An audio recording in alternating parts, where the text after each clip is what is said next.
예, 오늘 말씀은 에스겔 27장입니다. 에스겔 27장 도로를 향한 애가입니다. 에스겔 27장 도로를 향한 애가입니다.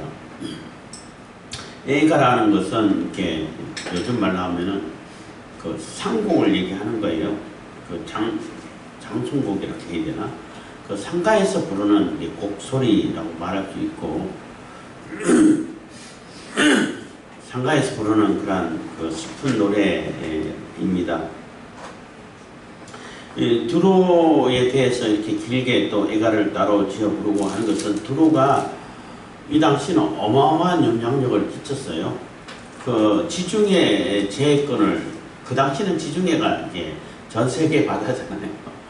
바다인데 지중해 제해권을 완전히 장악해서 뭐 저기 스페인에서부터 그러니까 유대 지방에 있는 두로 그 지역 그 육지에 있는 땅은 한 도시 국가밖에 안 되는데 그 해상 그걸 장악해서 통상을 이렇게 독점해서 어마어마한 부를 누리고 있는 그러한 족속이에요. 그래서 해상 무역로를 완전히 장악하고 있기 때문에 굉장한 부를 누리고 요즘도 마찬가지죠. 요즘도 플랫폼을 뭐 온라인이든 오프라인이든 간에 플랫폼을 장악하는 그 세력이 세계를 장악하고 있어요. 그래서 지금 미중 패권 전쟁하는 것도 사실 이렇게 무역로 장악이라고도 말할 수 있죠. 그 뭐 대만 전쟁 나냐 안 나냐 지금 굉장히 위기 가운데 있고 또 어쩔 수 없이 나게끔 만들 거다 뭐 이런 뭐 얘기도 있고 하는데 그 대만 해협을 그거 누가 차지하느냐에 따라 가지고 이 세계 정세가 바뀌어 버려요. 뭐 어떤 사람들은 한국은 뭐 대만 중국하고 대만 전쟁에 한국 왜 남의 전쟁에 쓸데없이 뭐 간섭하냐 이런 말도 정말 전혀 모르는 소리를 하고 있는데 그런 소리를 하는 사람이 있었는데 대만 해협이 중국에 장악돼 버리면은 일본, 한국도 중국 영향권에 들어가 버려요. 세계 패권이 완전히 바뀌어 버립니다. 그리고 한국은 그 뭐 수출하고 수입하고 수출하고 해서 먹고 사는 나라잖아요. 그게 막혀 버리면은 수출을 제대로 못해, 수입도 제대로 못하고 완전히 이게 절대 남의 나라 전쟁이 아닌 거예요. 한국 우리 당사자 당장 일인 겁니다. 그래서 일본은 전쟁 나면 바로 참전하겠다고 이미 벌써 선포했고 한국은 지금 혼란 가운데 있고 그런 상황인데 어쨌든 그 통상 무역로를 장악하는 세력이 이게 패권을 장악하게 돼 있어요. 그래서 중국이 1대1로라 해가지고 그 육상 무역로 해상 그 진주 목걸이 해가지고 해상로 뭐 1차 그 경계선 뭐 2차 경계선 해가지고 그렇게 계획해놓고 자기들이 다 차지할 거라고 이렇게 야심차게 시작했는데 지금 완전히 지금 미국에 의해서 많이 확산하고 있는 중에 있어요. 아직 싸우고 있는 중입니다.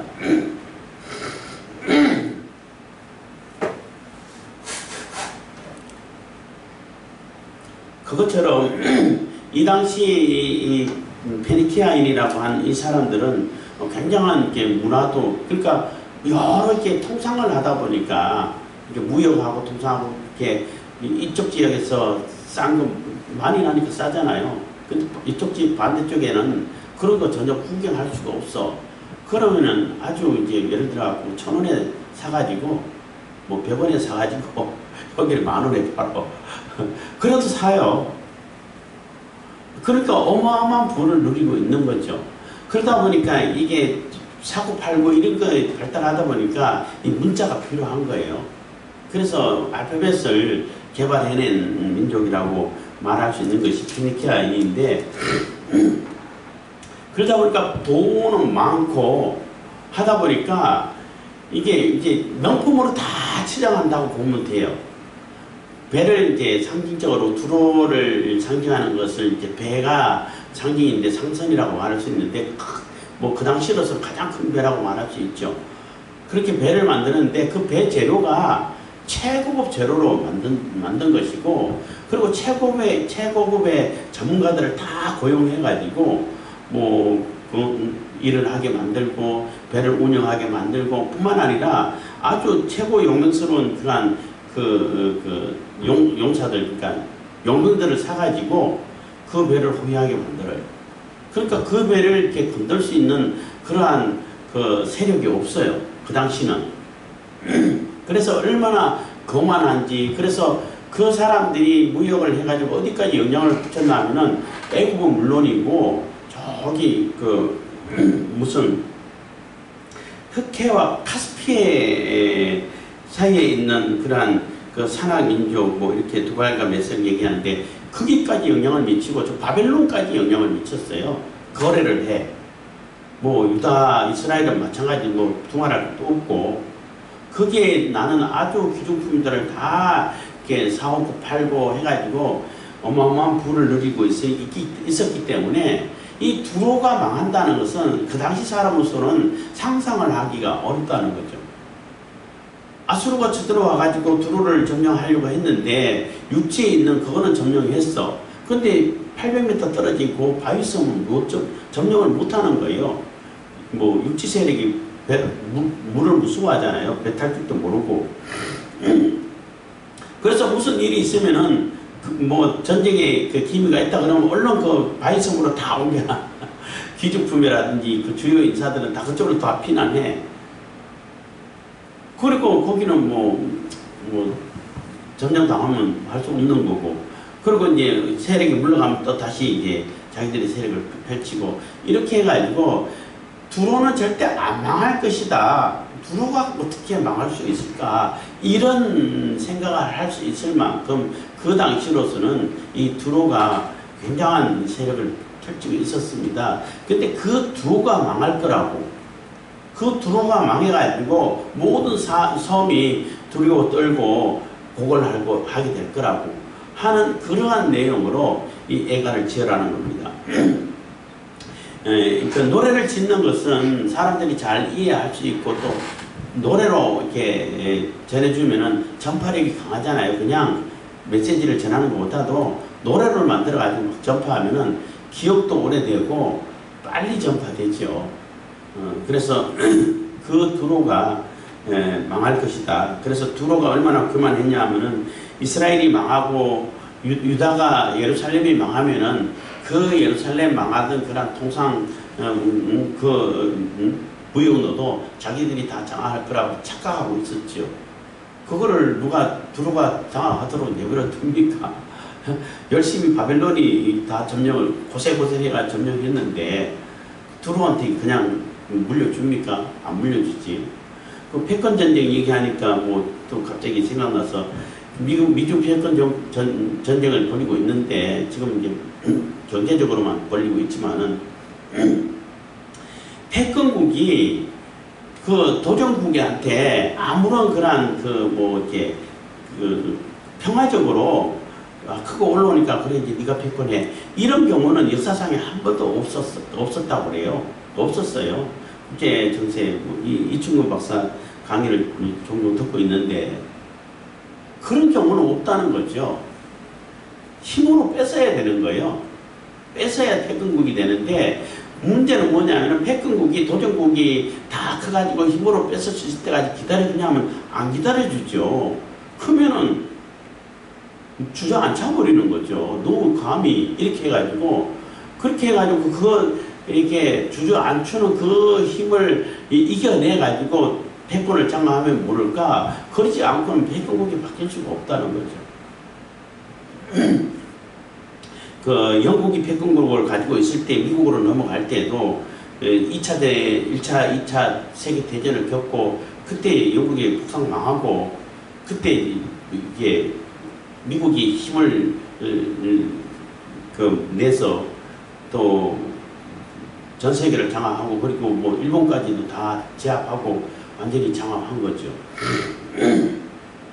어쨌든 때문에 이 두루가 하는 짓은 너무나 어리석다는 거예요.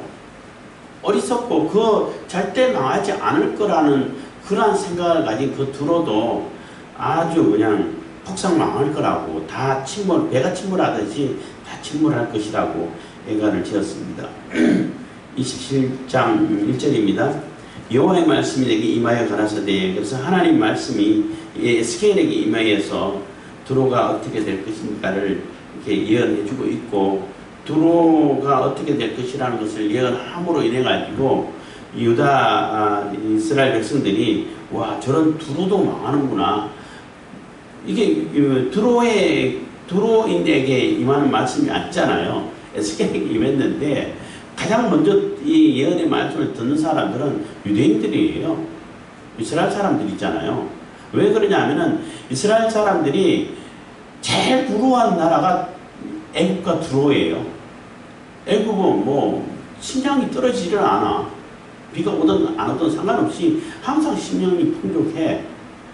그래서 뭐 가장 이렇게 든든한 나라라고 생각하고 있고, 두로는 돈이 굉장히 많아. 온 나라 이렇게 무역을 해가지고 해상권을 장악해가지고 돈이 어마어마하게 많아. 그래서 와, 우리는 언제 저런 두로와 같이 될까, 애국과 같이 될까, 이렇게 부러워하고 오매불망 그 두로만 바라보고 또 애국만 바라보고 이런 지경에 있었단 말이에요. 근데 그러한 두로와 애국, 너희들이 가장 이렇게 신뢰하고 의지하고 있는 그 두로와 애국을 더 의지했다고 볼 수도 있는데 다 망할 거야. 하나님께서 다 침몰시킬 거야 하는 얘기를 하고 있는 것입니다. 2절입니다. 인자야 너는 두로를 위하여 애간을 지어라. 그래서 애간은 장송곡이라고 말할 수 있는, 상가에서 부르는 곡이라고 말할 수 있습니다. 너는 두로를 향하여 이르기를 바다의 어귀에 거하여 여러 섬 백성과 통상하는 자여 주 여호와의 말씀에 두로야 네가 말하기를 나는 온전히 아름답다 하였도다. 그래서 이게 그 바다 어귀에 거한다는 얘기는 바다 이렇게 그 항구라고 말할 수 있죠. 그리고 그 지난번에도 말씀드렸습니다만은 그 바위섬이 지금은 아예 다 매립해가지고 이렇게 육지로 만들어놨어요. 육지로 만들어서 그냥 마을 수준에 있고, 더 이상 이게 헬라에 의해 가지고 알렉산더에 의해 가지고 멸망한 이후로는 뭐 이렇게 정치 권력이 생긴다든지, 뭐 정치 권력으로 해상 뭐 이렇게 영향을 끼친다든지 이런 경우는 그 이상 없어졌죠. 그 이후의 해상권은 당연히 헬라가 가져갔겠죠.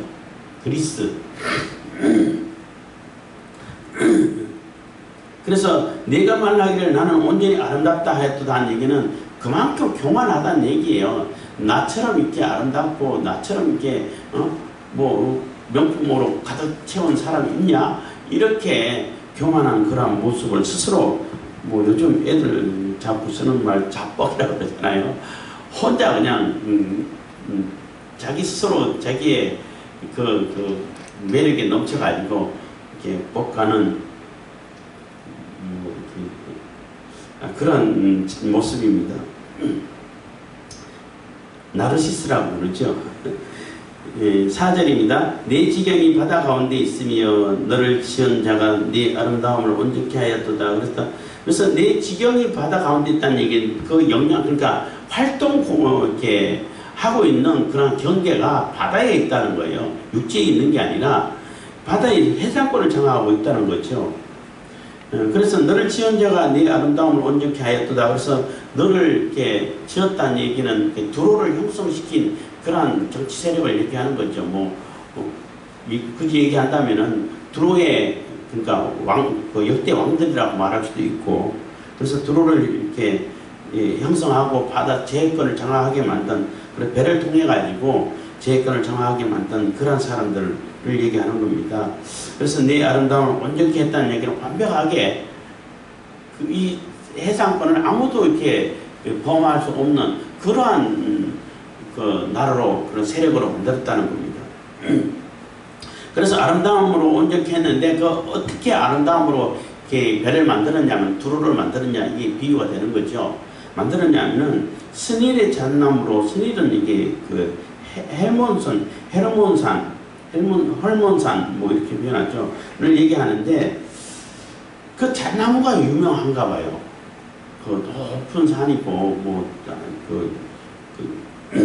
만년설이 있고 하는 그 산이다 보니까 잣나무가 아주 튼튼하고 아주 질이 좋은 그런 제목이 나는 것 같습니다. 어쨌든 뭐 여기서 쭉 뭐 어디 얘기 뭐 얘기하는데 최고 명품이라는 얘기, 그 당시로서는 최고급 재료, 최고급 명품으로 배를 아주 화려하게 튼튼하게 뭐 만들었다는 겁니다. 쭉 읽어가겠습니다. 성일의 잣나무로 네 판자를 만들었으며 너를 위하여 레바논 백향목을 가져 돛대를 만들었도다. 레바논 백향목은 유명하죠. 최고급 건축 재료로 돛대를 만들었다. 바산 상수리나무로 네 노를 만들었었으며, 그래서 바산 상수리나무는 굉장히 단단하죠. 조밀해서 그러니까 잘 부러지지 않고, 또 그 소금에 이렇게 바닷물에 담겨도 잘 이렇게 부러진다든지 약화되지 않는다는 겁니다. 어쨌든 최고급 재료라고 생각하시면 됩니다.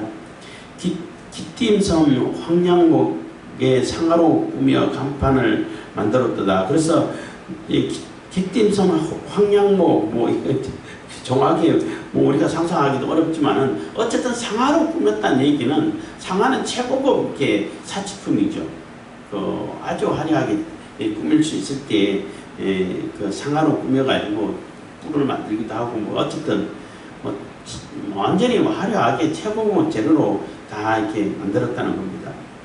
애굽의 7절 애굽의 수놓은 가는 배로 돛을 만들어 길을 삼았으며 엘리사 섬의 청색 자색 배로 차이를 만들었도다. 그래서 그 돛을 만드는데 돛도 그냥 일반 천이 아니고 아주 고급 천으로 만들었다는 거예요. 뭐 그 돛이 뭐 그렇게 뭐 굳이 그렇게 그 명품으로 아주 고급 천으로 만들 필요가 있을까 하는데 그만큼 돈 많고 고급스럽다는 거죠. 최고급을 재료를 쓰고 있다는 겁니다. 배로 돛을 만들어 길을 삼았으며 엘리사 섬의 청색 자색 배로 차이를 만들었으며, 그래서 이 엘리사 섬이란 얘기는 그 뭐 엘리사 할 때 그 엘리사가 아니고 그 멜리데 섬이라고, 좀 멜리데 섬이라고 표현하는데 신약 성경에도 나오는데 멜리데 섬을 이렇게 얘기한다고 그래요. 어쨌든 그 이제 번역을 엘리사라고 해가지고 사람들이 이렇게 헷갈리게 의문스럽게 했는데 멜리데 섬인 것입니다. 그래서 그 청색 자색 배실로 차이를 만든, 차이는 뭐냐면은 물품들을 싣고 또 가구할 때에 뭐 햇빛이 비친다든지 바람 불면 날아갈 수 있기 때문에 이렇게 보호막으로 포장 덮잖아요. 덮는 걸 얘기하는 거예요. 덮는 포장을 얘기하는 거예요.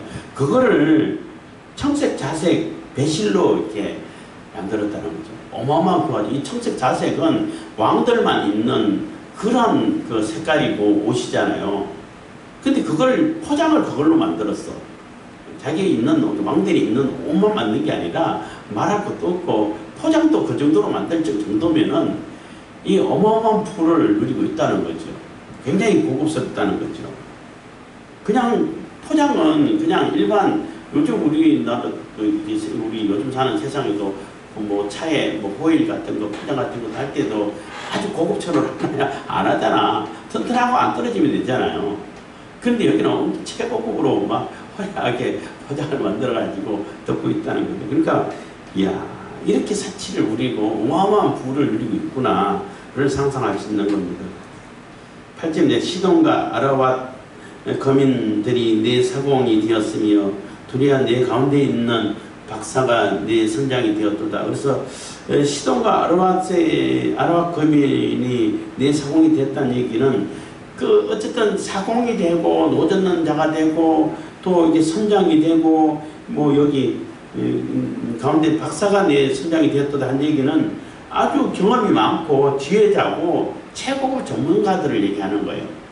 그 분야의 최고 전문가들을 다 고용했다고 보시면 돼요.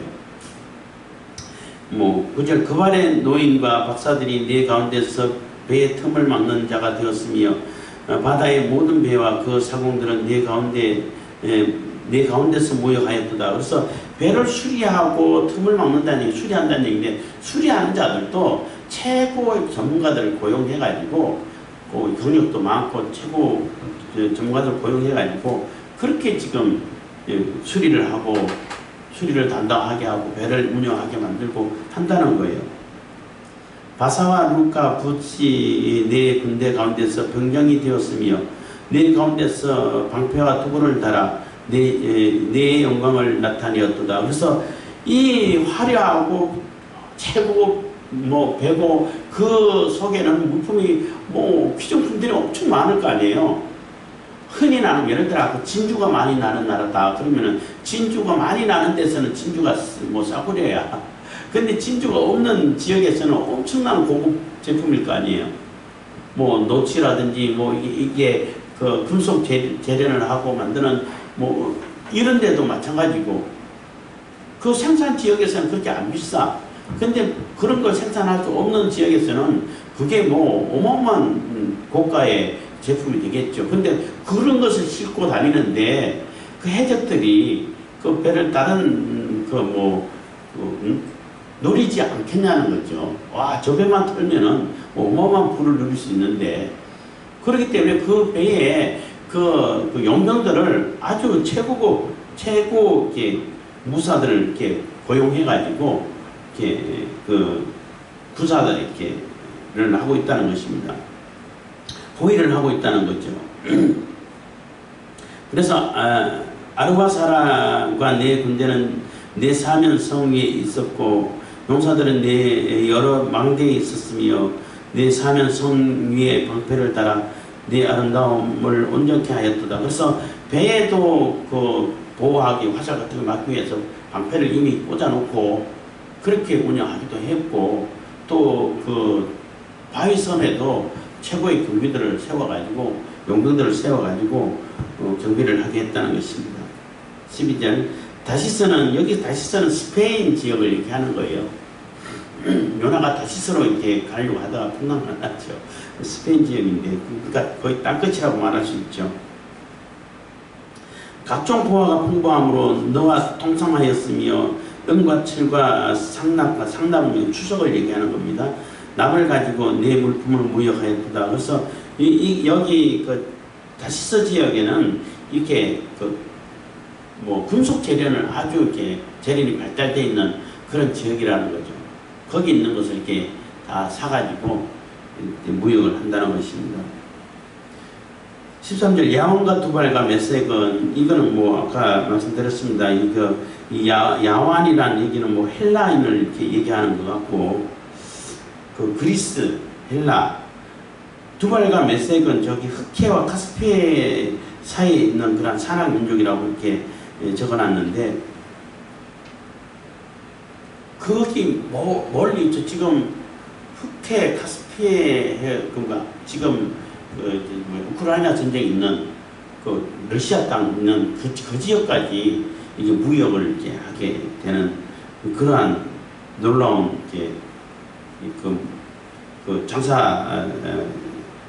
장사의 영향력을 미치고 있는 거죠. 그래서 야만과 토발과 메색은 내 장사가 되었으며 상인이 됐다는 얘기입니다. 이게 장사하고 다르죠. 장사 무역하는 사고 파는 게 상인을 얘기하는 겁니다. 상인이었으며 사람과 녹그릇을 가지고 내 상품을 무역하였도다. 도갈마 족속은 말과 전마와 노새를 가지고 내 물품을 무역하였으며 그래서 도갈마는 아르메니아라고 얘기하는데 어쨌든 노새, 전마 이런 말들도 최고급 그러니까 최고의 좋은 말들, 노새들 이런 걸 사가지고 무역을 했다는 것입니다. 드단 사람은 내 장사가 되었으며 여기도 장사는 상인이라는 얘기입니다. 내 상인이 되었으며 여러 섬이 너와 동상하여 상아와 오목을 가져 내 물품을 무역하였도다. 그래서 하여튼 여러 가지 우리가 상상하기도 어려운 그러한 보석들이라든지 기구들이라든지 뭐 이렇게 물품들이 다 좋은 거라는 거는 다 찾아내가지고 수집해가지고 이게 배를 통해 가지고 장사를 하고 있다는 거죠. 그래서 육지 지역에서 잘 나는 것은 육지 지역에서 뭐 현지에서 사면은 많이 나는 데서 사면은 흔하잖아요. 흔하기 때문에 싸단 말이에요. 그걸 다 사가지고 최고급 품질로 사가지고 모아가지고 배로 싣고 그거 전혀 안 나는 그 섬이라든지 이런 데가 다 팔아요. 그러면은 엄청 비싸겠죠. 비싸도 사죠. 또 이게 해상에서 많이 나는 그런 물품은 육지에 안 나니까 그걸 또 이렇게 싸게 사가지고 육지에 엄청나게 비싼가 고가로 팔고 이렇게 해가지고 어마어마한 부를 누리고 있다는 겁니다. 16절입니다.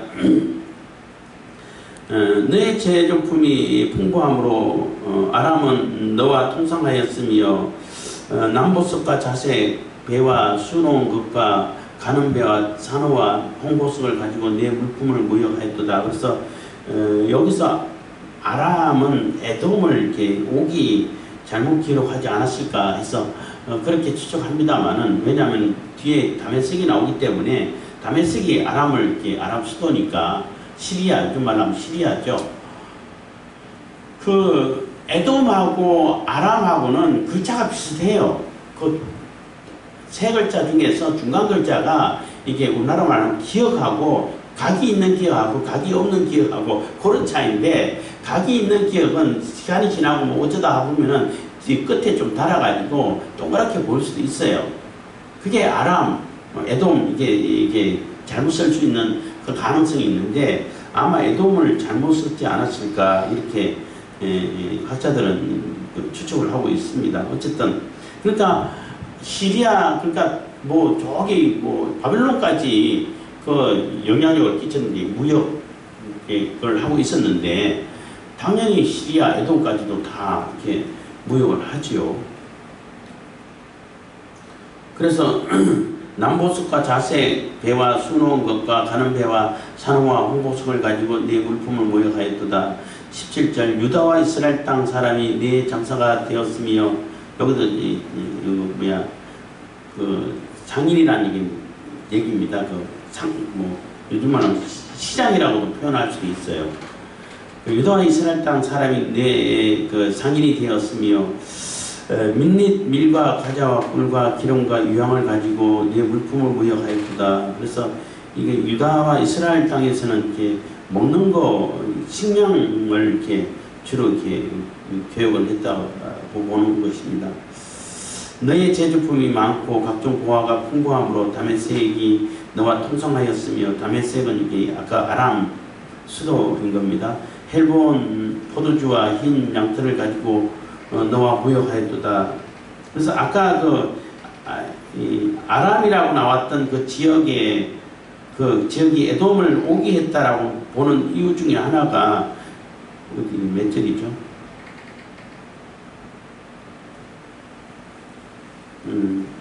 16절 이런 너의 제조품의 풍부함으로 아람은 너의 통상하였으면 남보석과 자색과 배와 수놓은 것과 가는 배와 산호와 홍보석을 가지고 한데 이 상품들은 에돔의 특산품들이라는 거예요. 그래가지고 에돔이 맞다라고 이렇게 보고 있다는 겁니다.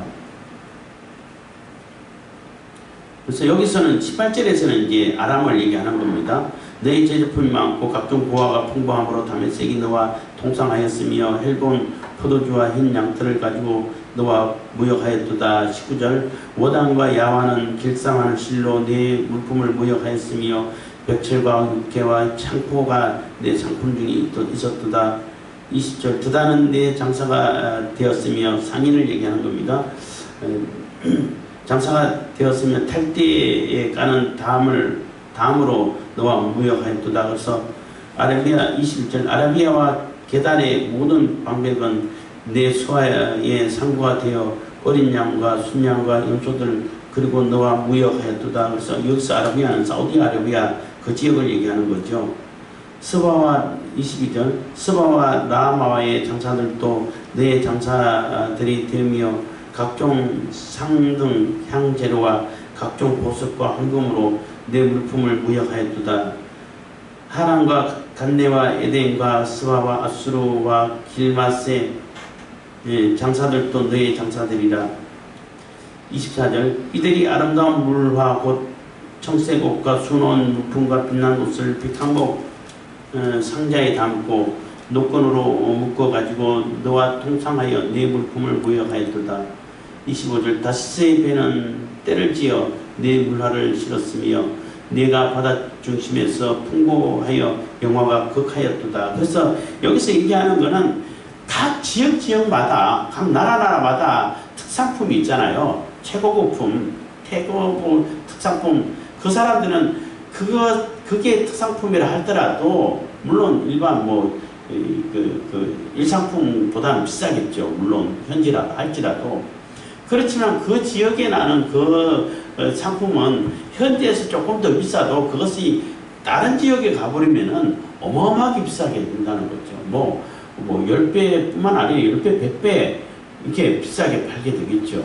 그래서 그런 좋은 물품, 특산품이 있다면 어디든지 다 찾아가지고 다 수집을 해가지고 무역을 하고 있다는 거예요. 그러니까 이 두로의 배는 어마어마한 부를 누릴 수밖에 없는 거죠. 엄청난 그 마진을 이렇게 남기게 되는 거고, 그러다 보니까 돈이 어마어마하게 많다 보니까 최고 전문가들을 고용하고 최고 무사들을 고용하고 해가지고 아무도 이렇게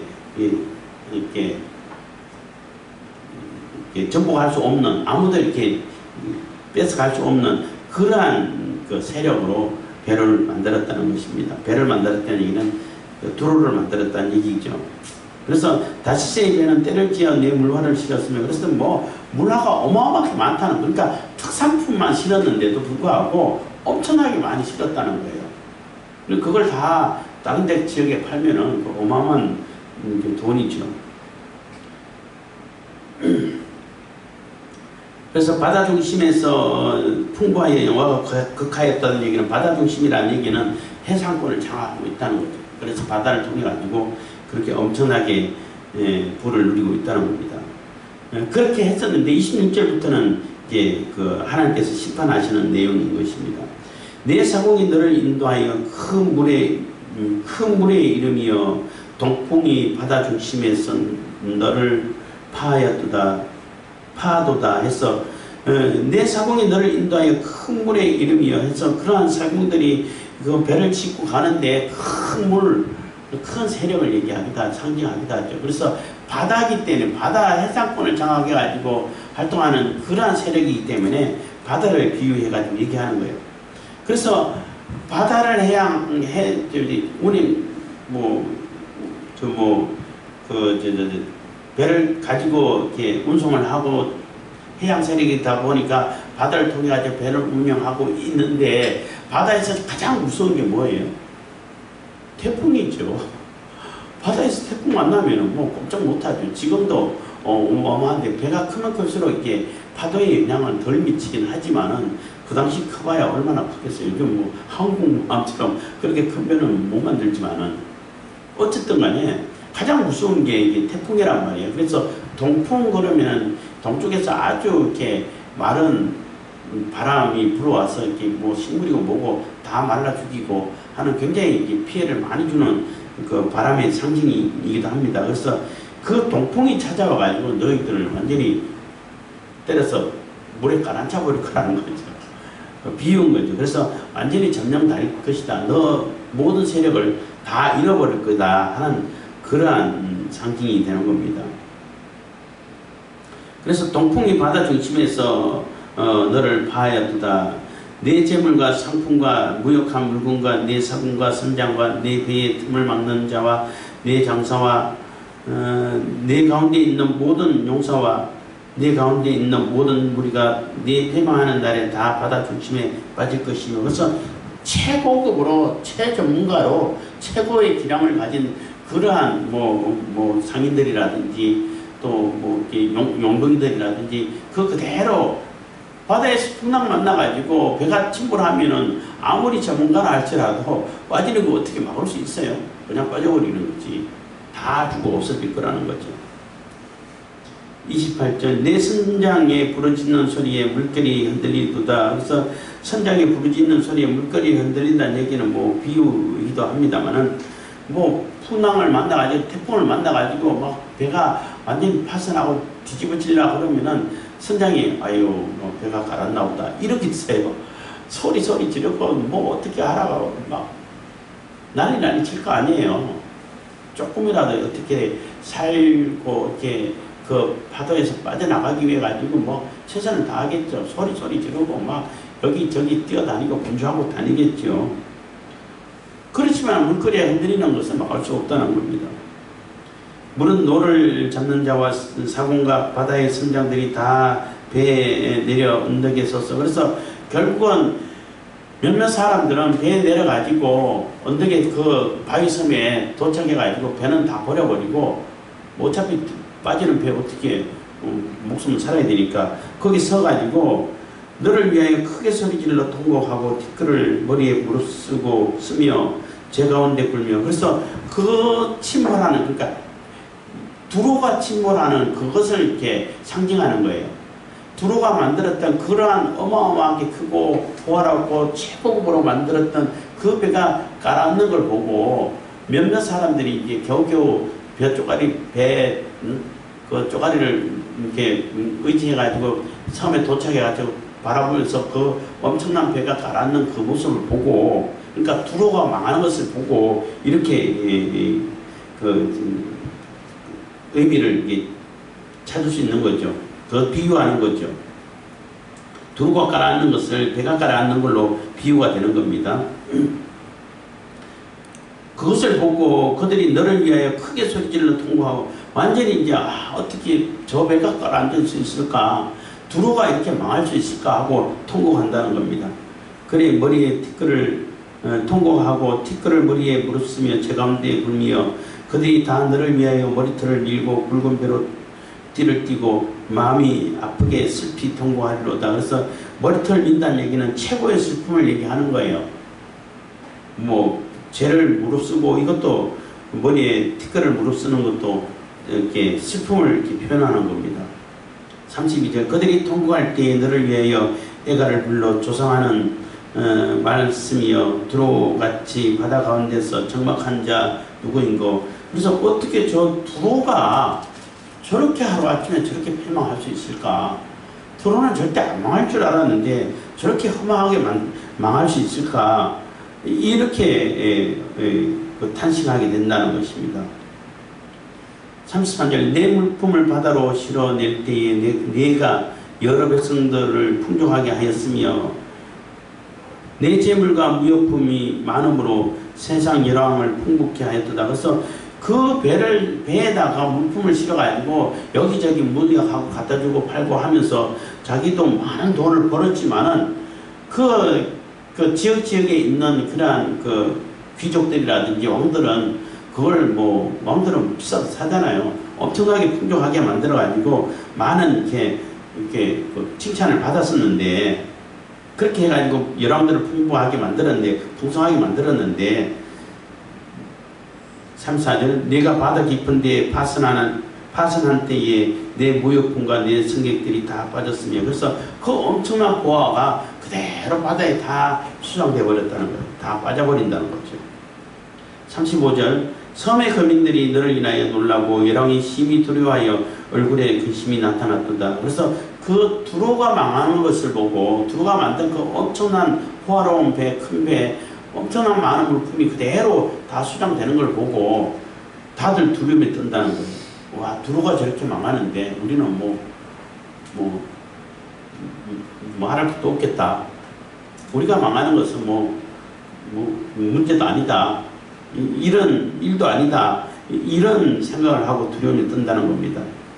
36절 영국의 상고가 다 너를 비웃으며 내가 경계거리가 되고 내가 영원히 다시 잊지 못하리라 하리로다 하셨다. 그래서 열국의 상고들이 그래서 그 이후에 열국의 이렇게 상인들이 다 보고 그렇게 두로가 저렇게 망한다니 하고 오히려 비웃음거리가 된다는 거예요. 절대 안 망할 거라고 그렇게 고고하고 엄청나게 교만하던 그 두로가 저렇게 망하냐 하고 이렇게 비웃음거리가 되고, 내가 영원히 다시 잊지 못하리라는 얘기는 그 이후로, 그러니까 헬라 알렉산더 대왕이 완전히 그 다 장악해버리고 해상권을 이렇게 다 뺏어버렸겠죠.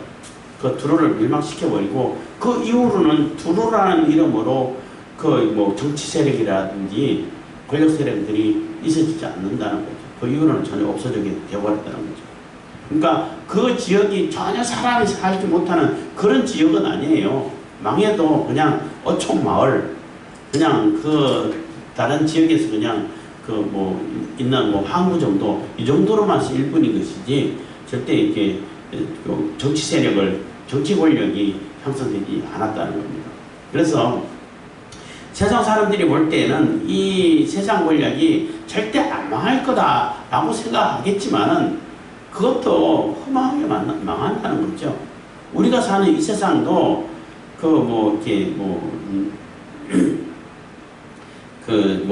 딥스 세력이라고 표현하기도 합니다만은 글로벌 세력이라고도 하기도 하고, 그러한 세력들이 해상을 장악하고 무역로를 장악하고 온 전 세계를 장악해가지고 완전히 세계 제국을 세우고 종교 통합도 이루고, 그래서 완전히 자기들이 세상이라고 해가지고 그 세력을 막을 수 있는 이 세상, 이 땅에서는 막을 수 있는 세력이 없어요. 우리가 그것을 이제 지금 눈으로 보고 있는, 진행 과정에 있는 것을 보고 있는 그런 시점에 우리가 살고 있어요. 근데 그들이 다 이뤄가지고 세계 제국을 세우고 종교 통합도 이루고 해가지고 완전한 통제사를 다 이뤘다 할지라도 그게 그들의 멸망의 그런 근거가 된다는 거예요. 다 이뤘다 할 때 그대로 다 침몰하고 가라앉아버리는 하나님의 심판을 받아가지고 영원한 심판을 받게 되는 그러한 모습을 우리가 볼 수 있게 된다는 거죠. 그래서 물론 그 시점이 언제가 될지는 모르겠지만은, 그래도 말치지 말이고 종말이 가까워왔다라는 것은 이렇게 피부를 느낄 수 있죠. 기도하겠습니다. 사랑해 주시는 감사합니다. 이 시간에도 내어 올려주시는 감사드립니다.